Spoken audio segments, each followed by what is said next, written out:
بسم اللہ الرحمن الرحیم۔ ایک بار ایک شریر یہودی نے محض شرارت میں حضرت محمد مصطفیٰ صلی اللہ علیہ وآلہ وسلم کی خدمت میں کھجور کی ایک گٹھلی پیش کی اور یہ شرط رکھتے ہوئے کہا کہ اگر آپ آج اس گٹھلی کو مٹی اور پانی کے نیچے دبا دیں اور کل یہ ایسا تناور کھجور کا درخت بن کر زمین پر لہلہانے لگے جس میں پھل یعنی کھجوریں بھی پیدا ہو جائیں تو میں آپ کی تعلیمات پر ایمان لے آؤں گا، گویا مسلمان ہو جاؤں گا۔ رسول اکرم صلی اللہ علیہ وآلہ وسلم نے اس کی یہ شرط تسلیم کر لی اور ایک جگہ جا کر آپ صلی اللہ علیہ وآلہ وسلم نے اس جگہ گٹھلی کو مٹی میں نیچے دبا دیا اور اس پر پانی ڈالا اور اللہ تعالیٰ سے دعا بھی کی اور وہاں سے واپس تشریف لے آئے۔ اس یہودی کو دنیاوی اصولوں کی کسوٹی پر یقین کامل تھا کہ اس دن میں کسی طرح بھی کھجور کا درخت تیار نہیں ہو سکتا تھا،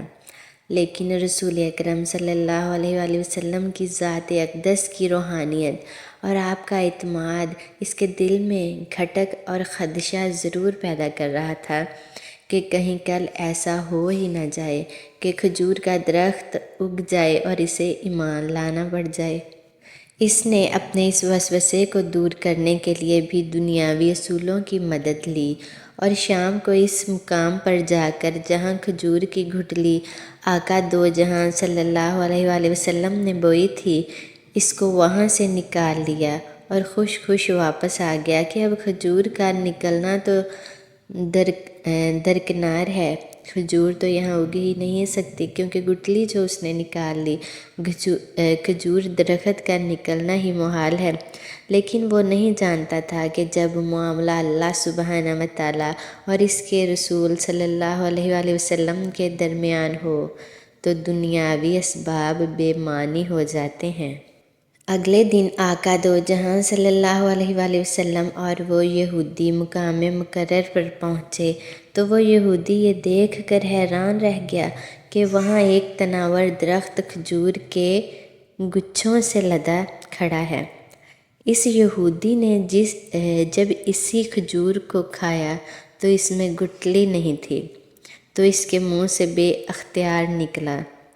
اس کی گٹھلی کہاں ہے؟ مرقوم ہے کہ اس موقع پر رسول صلی اللہ علیہ وآلہ وسلم نے ارشاد فرمایا کہ گٹھلی تو تم نے کل شام ہی نکال لی تھی، اس لیے گٹھلی تو کھجور میں نہیں ہے، البتہ تمہاری خواہش کے مطابق کھجور کا درخت اور کھجور موجود ہے۔ کہا جاتا ہے کہ وہ یہودی اللہ سبحانہ وتعالیٰ کے اذن سے رسول اللہ صلی اللہ علیہ وآلہ وسلم کے اس معجزے کو دیکھ کر مسلمان ہو گیا۔ اس واقعے کے بعد سے آج تک بغیر گٹھلی والی معجزاتی کھجور مدینہ منورہ میں خوب اگتی ہے، دکانوں پر خوب فروخت بھی ہوتی ہے۔